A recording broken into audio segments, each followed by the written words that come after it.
So in continuation with part 1, we will try to apply that SMART technique on learning any disease condition.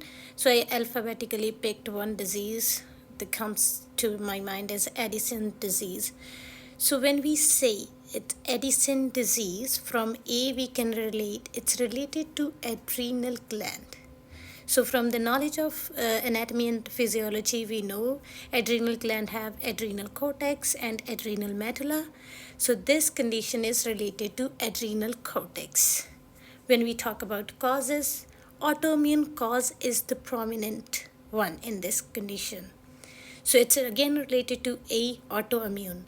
So now what happens pathophysiology? We're gonna pick the words from the disease condition as well. Adrenal cortical insufficiency from A, there is deficit of aldosterone and androgen.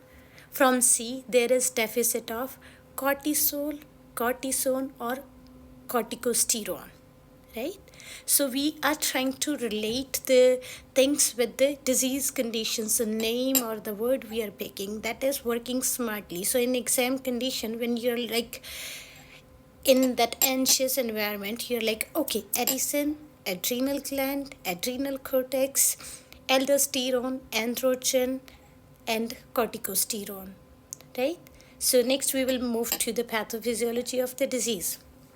So now get back to aldosterone. From knowledge of pathophysiology, we know aldosterone is responsible for water and sodium reabsorption and potassium excretion.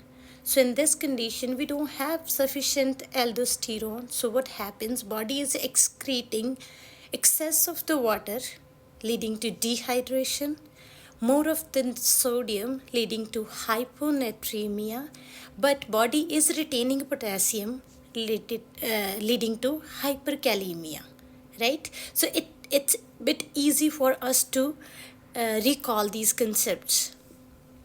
Then coming to the role of cortisol. So we know cortisol is a stress hormone. What it do? It increase glucose in the time of stress.